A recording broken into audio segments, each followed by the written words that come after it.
আওয়ামী লীগ মাঠে নামতেছে, নানাভাবে চেষ্টা করতেছে, ছোট হোক বড় হোক তাও নামতেছে, সমাজে মিশে যাওয়ার চেষ্টা করতেছে। হ্যাঁ, আবার দেখেন প্রফেসর ইউনূস সরকারের পদত্যাগের দাবিতে আওয়ামী লীগের লিফলেট বিতরণ করতেছে। সে আবার বিসিএস শিক্ষা ক্যাডারের কর্মকর্তা মুকিব মিয়া, পোস্টিং লালমনিরহাটের পাটগ্রামের সরকারি জসিমউদ্দিন আব্দুল গনি কলেজে ইংরেজি বিভাগে, আর লিফলেট বিলাচ্ছে জাতীয় প্রেস ক্লাবের সামনে। আবার ভোরে মিছিল বের করছে।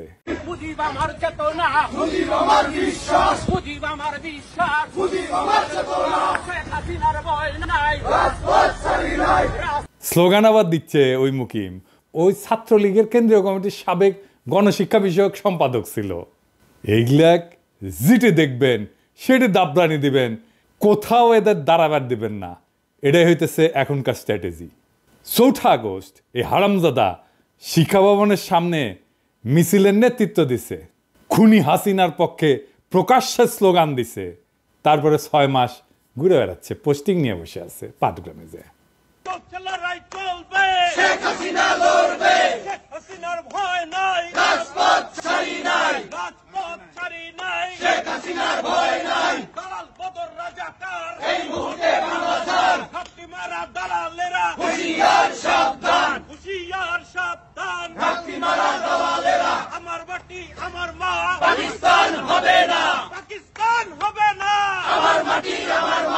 শিক্ষামন্ত্রীর বাসায় হামলা কেন? খুনি খালেদা জবাব দে। খুনি খালেদা জবাব দে। শিক্ষামন্ত্রীর বাসায় হামলা কেন? শিক্ষামন্ত্রীর বাসায় হামলা কেন? খুনি খালেদা জবাব দে। গত ৬ মাস তার ফেসবুকে টানা অপপ্রচার চালায় গেছে সরকারি চাকরি কইরা। কেউ কিছু বলেনি, দিব্যি ঘুরে বেড়াইতেছে। বাসা বোধহয় সেগুন বাগিচা বা পল্টনে। ফেসবুকে যা লিখেছে সেটা ওর নেত্রী হাসিনা ২০১৮ সালে সরকারি কর্মচারী একটা শৃঙ্খলা এবং আপিলের যে বিধিমালা ৩ খ এই ধারা অনুযায়ী শাস্তিযোগ্য অপরাধ করছে, তাও সে আছে। শিক্ষামন্ত্রী হচ্ছে বিএনপির পছন্দের মন্ত্রী, ওই ডায়াপার পরা ওয়াহিদুদ্দিন মাহমুদ। ৩০শে সেপ্টেম্বর আমি পোস্ট দিছিলাম এই ভিডিওর। ওই মাউসির সামনে স্লোগান মাস্টার কে নামও পাওয়া গেছে। ১ নম্বর তরিকুল ইসলাম ৩৫তম বিসিএস, সাদিয়া সুলতানা ৩৫তম বিসিএস, দিদারুল ইসলাম ৩৪তম বিসিএস, আর মুকিব মিয়া যে স্লোগান দেওয়া ৩৩তম বিসিএস, বিজয় কুমার ঘোষ ২৪তম বিসিএস, স্বরূপ কাহালি ২৪তম বিসিএস। ওই স্লোগান দিচ্ছে, স্বরূপ কাহালির স্লোগান দিচ্ছে। জাফর আলী ১৬ বিসিএস। ওই এই প্রোগ্রামের মূল আয়োজক মনিরুল ইসলাম ২৪ BCS, doctor Enamul Haque ২৪ BCS. এরা কে কোথায় আমরা জানতে চাই। এই ভিডিওর কমেন্ট বক্সে লিখে দিবেন কে কোথায় আছে জানেন কিনা, তারপরে ওদের ধরেছি। আর ডায়াপার পড়া শিক্ষা উপদেষ্টা এইগুলো যদি চাকরির থাকে তাইলে কলে তোমার খবর আছে কয়ে দিচ্ছি, ডায়াপার টেনে খুলে ফেলবো। এর মধ্যে এই যে মাসুম রেজা ডয়েচে ভেলেকে সাক্ষাৎকার দিছে, দিতেই পারে, কিন্তু শেষে কি কইছে দেখেন, কইছে আমরা যে ছাত্রদের বৈষম্য বিরোধী আন্দোলন করেছিলাম, বৈষম্য দূর করার কথা বলেছিলাম, তার সুযোগ নিয়ে এমন এক শক্তি চলে এসছে যা সম্পূর্ণরূপে বাংলাদেশ বিরোধী, যে বাংলাদেশের স্বাধীনতা মূল ভিত্তি যেগুলা সেগুলার বিরোধী। এইগুলোকে যদি আমরা প্রশ্রয় দিতে থাকি আমরা তাহলে সামনে বাংলাদেশকে হারিয়ে ফেলা ছাড়া আর কিছু দেখি না আমি। হ্যাঁ, ওই করেছিল বৈষম্য বিরোধী আন্দোলন। হ্যাঁ, গপ্প মারাও মাসুম রেজা আমাদের সমসাময়িক, আমার কয়েক বছরের সিনিয়র হবে, একই সাথে ছাত্র ইউনিয়ন করতো রাজশাহী বিশ্ববিদ্যালয়ে। হ্যাঁ, আপনি করেছিলেন মাসুম ভাই বৈষম্য বিরোধী আন্দোলন। ১৬ই জুলাইয়ের পরে তো শীত নিদ্রায় গেছিলেন। হ্যাঁ, অক্টোবরে এসে ফেসবুক গুতাইতেছেন, লেখালেখি সব মুছে দিচ্ছেন নাকি? হ্যাঁ, খুঁটি করেছিলেন বৈষম্য বিরোধী আন্দোলন খাটেত। হ্যাঁ, ২৫ সুন্দর সুন্দর মাইয়া নিয়ে তো নাটক টাটক করেন। হ্যাঁ, করতেও পারেন খাটেত। হ্যাঁ, বৈষম্য বিরোধী আন্দোলন মুক্তিযুদ্ধ করেছে আপনাদের আগের প্রজন্ম খাটে, আপনিও করেছেন হয়তো। মেজর ডালিমকে নিয়ে ২ বিসিলা কইয়া পোস্টার লিছিলেন না? তো আমাকে পোলা পানি সে কয় যে মেজর ডালিমের 2টা বিসি পাঠিয়ে দিই, মাসুমের 2টা বিসি ছিঁড়ে নিয়ে। হ্যাঁ, বুঝছা চাইছিল কলে পোলা পাইন, আমি ঠেকাইছি। হ্যাঁ, পাঙ্খা গছেছে মাসুম ভাই। হ্যাঁ, নতুন বাংলাদেশে নতুন বয়ানের সংস্কৃতি চর্চা হবে। পুরো হাসিনার আমলে আওয়ামী ফ্যাসিবাদের বয়ান উৎপাদন করেছেন, ওই ন্যারেটিভ চলবি না। আপনাদের নতুন নাটক লিখতে হবে, নতুন সংস্কৃতি চর্চা করতে হবে। আমাদের বাংলাদেশ বিরোধী বলবেন না, ভুলেও না, কখনো না, কেউ যেন না বলে। এই আমাদের বাংলাদেশ বিরোধী বলবেন বিসি টাইনা ছিঁড়ে ফেলবো একেবারে। আপনার সাথে ব্যক্তিগত পরিচয়ের সূত্র ধরে বলতে চাই, অ্যান্টিফ্যাসিস্ট শক্তির সাথে আপনাদের অ্যালাইন্ড হইতে হবে। আমার বাবা নাটকের লোক ছিলেন, আমি চাই আপনাদের সাথে কথা বলতে আপনাদের কনসার্ন শুনবো, আর আমাদের এক্সপেকটেশন শুনবেন। আমরা এনশিওর করব নিরাপদ সংস্কৃতি চর্চার। আপনি আওয়ামী বয়ান উৎপাদন করবেন, আবার এসা ওটা পারবেন না, করতে দেওয়া হবে না। আওয়ামী বয়ান আমরা ধ্বংস করিয়া দেব, দেবই দেব। আমরা পারি কিনা সেটা তো দেখিছেন। আর ভাইবেন না যে এডি বসে খালি আওয়াজ দিই, তাই না? এডি আওয়াজ দিব, ঘটনা ঘটবে বাংলাদেশে। দেখেন চিটাগাঙে স্যাম্পল দেখেছি। একটু আগে আমি যখন ঘুমানোর আগে আমি বাসায় দেখছি পিনাকি ভাই লিখছে যে নেভি কনভেনশনের নজিবুল হোসেন মাইজভান্ডারি এবং এমপি সনি এই দুজন এখানে অবস্থান করতেছে, রাতের খাবারের দাওয়াতে আসছে ওরা। এটা শোনার পরে আমরা এদিকে আসছি, আমি আর আমার ছোট ভাই আইমান, আমরা দুজন এখানে আসছি। আসার পর দেখতেছি আমাদেরকে নৌবাহিনী অসহযোগিতা করছে। প্রয়োজনে শক্তি প্রয়োগ করতে হলে করব, শক্তি প্রয়োগ করতে হবে, কারণ প্রতি বিপ্লবী কর্মকাণ্ড এখনো চলমান। তাই আমাদের লড়াই এখনো শেষ হয় নাই। অনেক অমীমাংসিত ইস্যু আছে, সেগুলো সেটেল না হওয়া পর্যন্ত ক্ষমতার সাথে পাল্টা ক্ষমতার লড়াই হবে। ওপেন প্রস্তাব হয় নেগোশিয়েট করেন, অথবা হেড অন কলিশন করেন, চয়েস আপনাদের। বটম লাইন, আওয়ামী লীগ আওয়ামী বয়ান আমরা রাখবো না। কেউ আমাদের এই মিশন ঠেকাতে পারবেন না। কথা বলেন আমাদের সাথে, নিশ্চিত করব আপনার নিরাপদে সংস্কৃতি চর্চা করবেন। আর যদি ঘাড়তারামি করেন, আর্মি দিয়েও কিছু করতে পারবেন না, কেউ ঠেকাইতে পারবেন না আপনাদের। এবার আসেন এই আওয়ামী লীগ নিয়ে আমরা কি করব সেটা নিয়ে একটু আলাপ করি। আওয়ামী লীগ নিয়ে বহুত মানুষ বহুত পেরেশানিতে আছে। ওরে কি নিষিদ্ধ করা ঠিক হবি? আমরা কেমনে তাহলে তাকে নিষিদ্ধ করব? এত বড় একটা রাজনৈতিক দল, আসেন এটা নিয়ে আলাপ করি। আওয়ামী লীগ কেন নিষিদ্ধ করা দরকার এটা নিয়ে নালা আর আলাপ আছে। আওয়ামী লীগের ব্যাপারে আমাদের অনেকের নালিশ আপনারা শুনিছেন যে জুলাই বিপ্লবীরা লীগলে ব্যান করতে চায় এবং বিএনপির কারণে করতে পারতেছে না। এই সরকারের পজিশন কি ব্যাপারে? তারা কখনো বলটা পলিটিক্যাল পার্টিগুলোর দিকে দেয়, কখনো ইলেকশন কমিশনের দিকে দেয়, ইলেকশন কমিশন আবার সরকারের দিকে দেয়। এই বল চালাচালি চলিচ্ছে আর কি।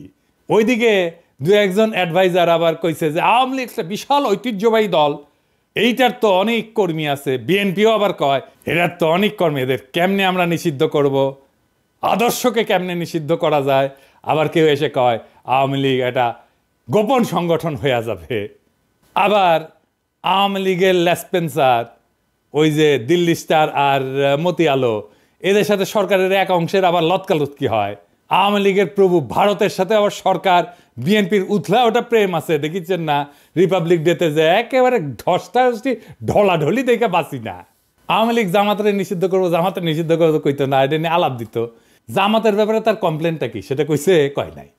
আজকেও এইভাবে হাসিনা যেভাবে জামাত নিয়ে আলাপ করতো সেইভাবে আওয়ামী লীগ নিয়ে আমরা আলাপ করতেছি, কোনো ডকুমেন্টেশন নাই। পলিটিক্যাল পার্টি হিসেবে ইনভেস্টিগেশন, আমল নামা বানানো এবং সেই মোতাবেক বিচার করার দিকে হাসিনা যেমন জামাতের নিয়ে করে নাই, এখন হাসিনার ব্যাপারেও কেউ করিচ্ছে না, না সরকার, না বিপ্লবীরা, না রাজনৈতিক দলেরা। অনেকে কয় হাওয়ার উপরে আওয়ামী লীগকে ব্যান করা হবে। এটা সত্য যে হাওয়ার উপরে একটা দলরে ব্যান করা যায় না। তো হাওয়ার উপরে ব্যান করা আর ওয়ারেন্ট ছাড়া গ্রেপ্তার করা আর আদালতে না পাঠায় হাজারাতে আটকায় রাখা একই জিনিস। লিগ্যাল প্রসেসে আওয়ামী লীগকে নিষিদ্ধ করা যায়, কিন্তু সেই লিগ্যাল প্রসেসে নিষিদ্ধ করার পথে কেউ হাঁটিচ্ছে না। তো তাই বলে কি আমরা আওয়ামী লীগকে নিষিদ্ধ করব না? অবশ্যই করব। তবে আমাদের দরকার একটা clear cut documentation. Awami League একটা ফ্যাসিস্ট দল, তারা ফ্যাসিজম কায়েম কইরা দেশের জনতাকে বন্দি করছে, লুটপাট করছে। এইটা স্ট্যাবলিশ করার মতো ডকুমেন্টেশন সরকার বা বিপ্লবীরা এমনকি রাজনৈতিক দলরা দিতে পারছে এখনো পারে নাই। এই ব্যাপারে মন দিতে হবে আমাদের। বিচার বা ব্যান তো পরের মামলা, আপনাদের হাতে তো রাষ্ট্র, এই কাজ তো আপনাদের করতে হবে। আমাদের তো পেট চালানোর জন্য কামলা দিতে হয়। আমার তো বাবার জমিদার ছিল না যে কাজ না করে থাকতে পারবো। ফুল টাইম কাজ করলে দেশে থাকলে করে দিতে পারতাম, দেশে তো আর নিবেন না। আমরা নিশানা দিতে পারি, কোনো গ্রুপ কাজ করলে সাহায্য করতে পারি। এই ডকুমেন্টেশন করলে দেখবেন এবং এই আলাপের শেষে দেখবেন ফ্যাসিবাদও, এমনকি হিটলারের ফ্যাসিবাদ, মুসলিনের ফ্যাসিবাদও হাসিনার শাসনের চাইতে ভালো ছিল। সেই আলাপটাই করি, আসেন। এই ডকুমেন্টেশনে মোট 8টা পয়েন্ট থাকতে পারে। এলা প্রমাণ করা যাবে, ডকুমেন্ট রেডি করা যাবে, খুব বেশি কষ্ট করতে হবে না। আরও কিছু চাইলে যুক্ত করা যেতে পারে। এটা মোটা দাগের ডকুমেন্টেশন। কি কি? 1 নম্বরে হচ্ছে জয় বাংলা একটা বর্ণবাদী রেসিস্ট একটা স্লোগান। এটা বাঙালি সুপ্রিমেস্ট স্লোগান, এটা সাম্রাজ্যবাদী স্লোগান, এটা বাংলাদেশের সকল জাতি আর ভাষার উপরে হামলার স্লোগান। এটা বাংলাদেশ রাষ্ট্রের সীমানার মধ্যে থাকা যতগুলো ভাষা আছে, যতগুলো জাতি আছে, সবার উপরে বাঙালির দখলদারিত্ব নিশ্চিত করার স্লোগান। সে দখল করে নিতে চায়, সে জয় করতে চায়। এমনকি জাতিসংঘের ইন্টারন্যাশনাল চুক্তিও এটা ভায়োলেশন। এইটাকে ভায়োলেট করে ভারতীয় বাংলার সাথে মিলতে চায়। সোনার বাংলার জিকির কইরা বাংলাদেশকে একটা বর্ণবাদী রাষ্ট্র হিসেবে দেখাইতে থাকে। এইভাবেই কট্টর জাতীয়তাবাদী জিকিরের ভিতর দিয়া আওয়ামী লীগ ফ্যাসিজমের 1 নাম্বার শর্ত পূরণ করে। 2 নাম্বার, আওয়ামী লীগ একটা গণতন্ত্র বিরোধী শক্তি। 2008 সালে ইলেকশনের ভিতর দিয়ে ক্ষমতা দখলের পর গণতান্ত্রিক রাজনীতি, জনগণের মিছিল, সমাবেশ, এগুলোর অধিকার অস্বীকার করে আওয়ামী লীগ। ইলেকশনের সিস্টেমকে ধ্বংস করে দেয়। নিজের ক্ষমতাকে নিজেই সে রিনিউ করে, সেলফ রিনিউয়ালের মতো। মানুষের ভোটের দরকার নাই, নিজেই সে একটা সিস্টেম বানায় ফেলে যেটা ভোটের মতো দেখা যায় কিন্তু আসলে ভোট না। জনগণের কনসেন্টের কোনো তোয়াক্কা না কইরা আমলা পুলিশ দিয়া ক্ষমতা দখল করে রাখে। এমনকি এটা আওয়ামী লীগের জন্য নতুন ঘটনা না। 1973 সালের ইলেকশনেও ভোট ডাকাতি করছে, অপোজিশনের ক্যান্ডিডেটকে কিডন্যাপ করছে, এই ইতিহাস আওয়ামী লীগের আছে। এবং তারপরে 1975 সালে সমস্ত পলিটিক্যাল দলকে ব্যান কইরা বাকশাল বানায় মুজিব নিজেকে বাদশাহ, আজীবনের রাজা, প্রেসিডেন্ট ঘোষণা করছিল। হাসিনা যে শেখ মুজিবের এই বাকশাল থেকে বাইর হয়ে আসছে তা না, নামটা দেয়নি বাকশাল, কিন্তু এটা করছে ডাবল বাকশাল। বাকশালের পক্ষে মিডিয়ায় কলাম লেখা হয়েছে, বই ছাপা হয়েছে। হাসিনার বুদ্ধিজীবীরা এই বই ছাপাইছে, কলাম লিখছে। নিজেদের শাসক বাছাইয়ের যে নাগরিকদের এখতিয়ার, সেটা ডাকাতি কইরা আওয়ামী লীগ ডেমোক্রেটিক কমিটমেন্টকে অস্বীকার করছে। এবং জাতিসংঘের যে মানবাধিকার কনভেনশন, যেটার একটা অন্যতম প্রধান বৈশিষ্ট্য হচ্ছে ভোট দেওয়ার অধিকার, সেইটা কায়রা নিছে।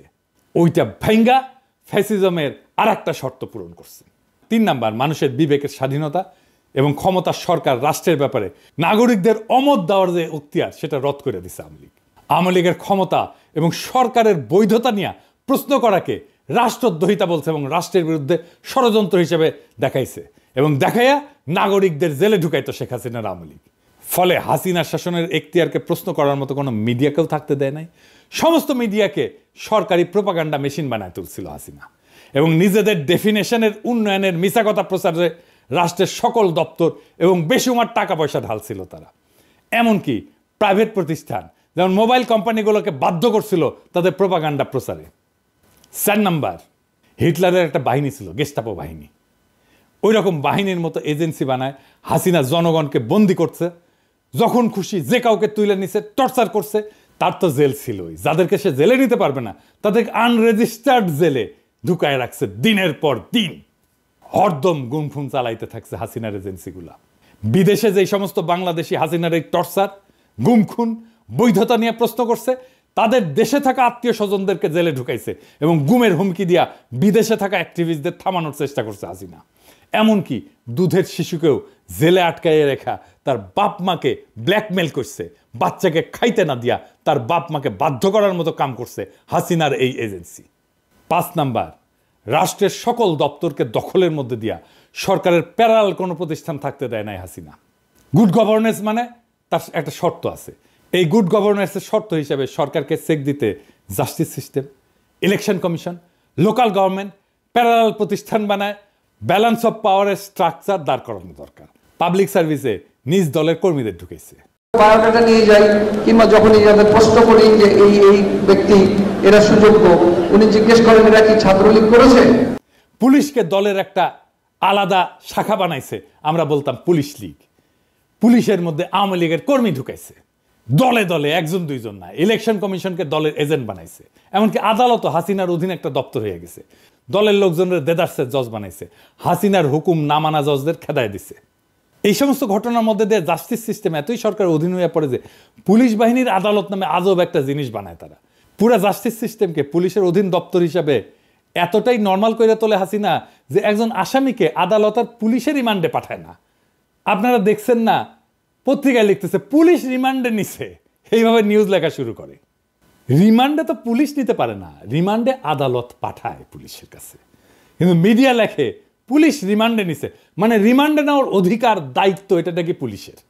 কি চমৎকার জাস্টিস সিস্টেম। 6 নাম্বার, ফ্যাসিজমের জন্য আদি ইতিহাসের দিকে তাকাই, তাহলে দেখব যে ফ্যাসিবাদের মূল যে তাত্ত্বিক মুসোলিনি ইটালির, তার সাথে হাসিনার আওয়ামী লীগের আরেকটা মিল আছে। মুসোলিনি ক্ষমতা ধরে রাখতে পারতেছিল না, এবং সেই জন্য হিটলারের কোলে উঠা নাজি প্রোটেকশনের ক্লায়েন্ট হয়েছিল। একই ফর্মুলায় হাসিনাও ক্ষমতা ধরে রাখতে পারতেছিল না, সে ইন্ডিয়ার কোলে উঠা ইন্ডিয়ার প্রোটেকশনে দখলে রাখছিল বাংলাদেশ। 7 নাম্বার, ফ্যাসিজমকে যদি সাকসেসফুল করতে হয় তাহলে পাবলিক এডুকেশন সিস্টেমে পুরোটা দখল করিয়া মগজ ধোলাই করিয়া দরকারি নাগরিক মন বানাইতে হয়। এই ব্যাপারে হাসিনার তো চেষ্টা তোর অন্ত ছিল না। পাঠ্য বই সিলেবাস নিয়ে সে কি করছে সেটা তো দেখছেন। নাগরিকদের মগজ ধোলাই করতে, নয়া জেনারেশনের মন বানাইতে ফ্যাসিজমের দরকার হয় আইকন, রেটরিক, ন্যারেটিভ।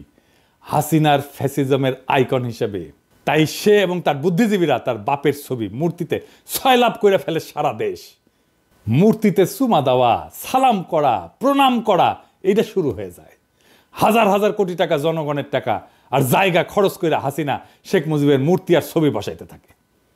আর রেটরিক ন্যারেটিভ হিসেবে মুক্তিযুদ্ধের চেতনা, সোনার বাংলা, রাজাকার, আলবদর, পাকিস্তানি অত্যাচার, এই সমস্ত বয়ান তৈরি করে। শেখ মুজিবের বক্তৃতা, উন্নয়নের গান বাজাইতে থাকে হরদম।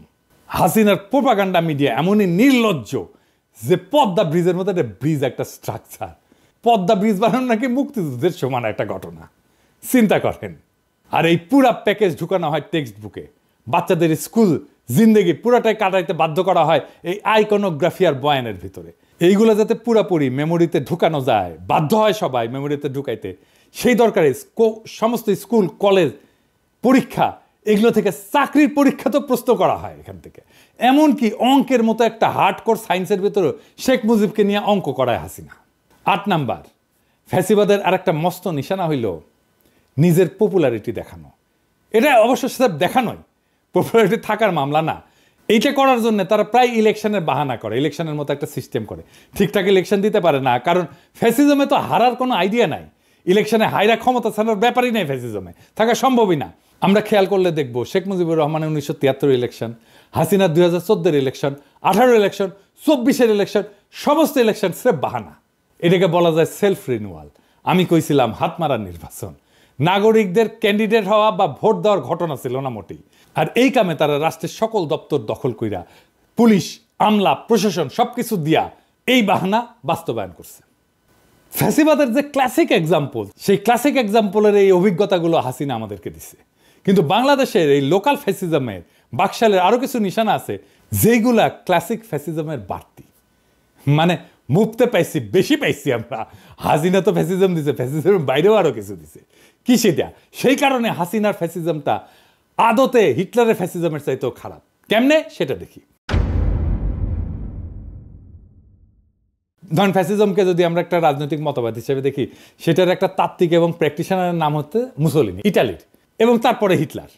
তাহলে দেখব যে নিজের দেশ নিয়ে তাদের কিছু ভাবনা ছিল, তাদের একটা বিশাল একটা জাতীয়তাবাদী ইগো ছিল, অহংকার ছিল, একটা ইকোনমিক জার্নি ছিল। মুসোলিনি বা হিটলার দেশের জিডিপি বাড়াইতে মন দিছে। তাদের জুলুমের একটা বড় জমিন ছিল ন্যাশনাল ক্যাপিটাল এবং প্রোডাকশন। প্রথম বিশ্বযুদ্ধের পরে মাত্র কয়েক বছরের মধ্যে তারা ন্যাশনাল প্রোডাকশনকে এমন জায়গায় নিয়ে গেছিল, একটা বিশাল বড় জায়গায় নিয়ে গেছিল। এই কাজে তারা কনসেন্ট্রেশন ক্যাম্পের বন্দীদের শ্রম ইউজ করছে। কিন্তু নিজের দেশের উন্নয়ন, নিজের দেশের উন্নতি তারা প্রচুর করছিল। তাদের একটা বর্ণবাদী গর্ব ছিল যে তারা দেশের জন্য অনেক কাজ করছে। কিন্তু হাসিনা বা মুজিব বাংলাদেশের মানুষকে ঘেন্না করত। তাদের গর্ব হইল তারা বাগদাদ থেকে আসছে, তারাও বর্ণবাদী, কিন্তু এই বর্ণবাদ দেশ বা দেশের মানুষ নিয়ে গর্ব করা না, বরং ঘেন্না করা। এখানে কইতে পারেন যে জিয়া রহমানের দলও তো জাতীয়তাবাদী, ন্যাশনালিস্ট। তাহলে জিয়ার দলের সাথে মুজিবের দলের এই ন্যাশনালিজমের মধ্যে কি তফাৎ? আসেন এটা একটু বুঝে দেখে, এটা খুব চমৎকার একটা বিষয়। হাসিনা বা শেখ মুজিব বাংলাদেশের মানুষকে ঘেন্না করত। তাদের গর্ব হইল তারা বাগদাদ থেকে এখানে আসছে। তারা বর্ণবাদী, কিন্তু এই বর্ণবাদ দেশ বা দেশের মানুষকে নিয়ে গর্ব করার মধ্যে বর্ণবাদ না, বরং ঘেন্না করার মধ্যে বর্ণবাদ। আর জিয়াউর রহমানের জাতীয়তাবাদ, এটা জাতীয়তাবাদ, কিন্তু এটা দেশের মানুষকে নিয়ে গর্ব করার জাতীয়তাবাদ, ঘেন্না করার জাতীয়তাবাদ না। হাসিনার কাছে বাংলাদেশ তার বাপের বানানো দেশ, বাপ তার এই দেশটাকে স্বাধীন করে দিয়ে গেছে, এর মালিক সে, এটা তালুকদার সে। এখানে হাসিনা আওয়ামী লীগ এখানে ডাকাতি করবে, কামাই করবে, তারপর পয়সা পাচার করে দেশের বাইরে নিয়ে যাবে। এই দেশ তো তার না, এই দেশে সে দয়া কইরা থাকে। এই কারণে হাসিনার বাকশালে শিল্প উৎপাদন এগুলো লাফায় লাফায় বাড়েনি মুসলিন হিটলারের মতো। জাতীয় সম্পদও মজবুত হয়নি, বরং কমছে। ব্যাংক ডাকাতি করে পাবলিক মানে বিদেশে পাচার করছে। এইভাবে আমরা একটা লোকাল ফ্যাসিজম পাইছি বাকশাল নামে। এইটা শাসনের পদ্ধতি হিসেবে ফ্যাসিবাদ, কিন্তু রাজনৈতিক মতবাদ হিসেবে ফ্যাসিজমের যে একটা কট্টর ন্যাশনালিস্ট একটা দেমাগ অহংকার থাকে সেটা নাই, সেটা গড় হাজির। মুসলিন হিটলার টর্চার জুলুমের ভিতর দিয়ে নিজ দেশকে পাওয়ারফুল করে তুলছে, যুদ্ধের তাগত পয়দা করছে নিজ দেশে। আর হাসিনা উল্টা বাংলাদেশকে জুলুম করছে, কিন্তু আস্তে আস্তে দুর্বল করছে।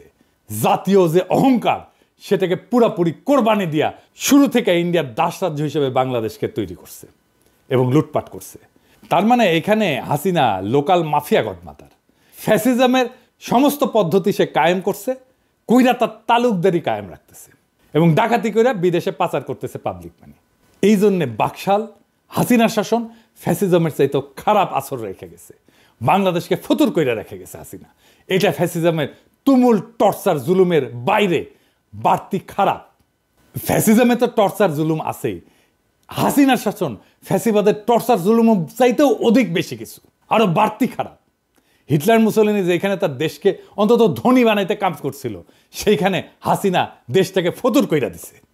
মোটের উপরে বাকশাল এমন একটা রাজনৈতিক বন্দোবস্ত যেটা শাসনের সিস্টেমটা উপনিবেশিক কলোনিয়াল, আর যেটা চালানোর পদ্ধতি ফ্যাসিজম। এই জন্যই নতুন রাজনৈতিক বন্দোবস্ত কথাটা আসছিল। এখন বলেন, নির্বাচন দিলে কি দেশটা ঠিক হবে? আর হবে না। বাংলাদেশের সমস্যা নির্বাচনে কাটবে না। এই আওয়ামী লীগকে রাজনীতি করতে দেওয়া উচিত। যারা আওয়ামী লীগকে রাজনীতি করতে দিতে বলে তারা কি আদৌ রাজনীতি বোঝে? তার মানে রাজনৈতিক বন্দোবস্তটা আমাদের জন্য কত জরুরি দেখেন। পুরো সিস্টেমের খোল নলচে পাল্টাই দিতে হবে। এটা পাল্টাই দিতে না পারলে বাংলাদেশকে ফতুর হওয়া থেকে বাঁচাইতে পারবেন না। ওই একইভাবে বাংলাদেশের সম্পদ লুট হয়ে যেতে থাকবে। এটা থেকে মুক্তির জন্যই জুলাই আগস্ট বিপ্লবে আমাদের ছাত্ররা, আমাদের সন্তানেরা রক্ত দিছিল। ওইটাকে সফল করে তুলতে হলে বাংলাদেশ রাষ্ট্রের আমূল সংস্কার ছাড়া কোনো উপায় খোলা নাই আমাদের হাতে। ওই রাস্তায় আমাদের যাইতেই হবে, ওটাই আমাদের পথ এবং সেই পথে আমরা হাঁটবই হাঁটবো। নির্বাচন দূরে থাকো, আগে বাংলাদেশকে রক্ষা করো, বাংলাদেশকে ফতুর হওয়া থেকে বাঁচাও, বাংলাদেশকে ফ্যাসিবাদের আসর থেকে বাঁচাও, বাংলাদেশ থেকে ফ্যাসিবাদের সমস্ত চিহ্ন দূর করার পথে হাঁটো। বাংলাদেশ ওই রাস্তায় হাঁটতে চায়, আমাদেরকে ওই রাস্তায় হাঁটতে দেন। আমরা ওই রাস্তায় হাঁটবই, আমরা বাংলাদেশকে ওই রাস্তায় নিয়ে যাবই। ইনকিলাব জিন্দাবাদ।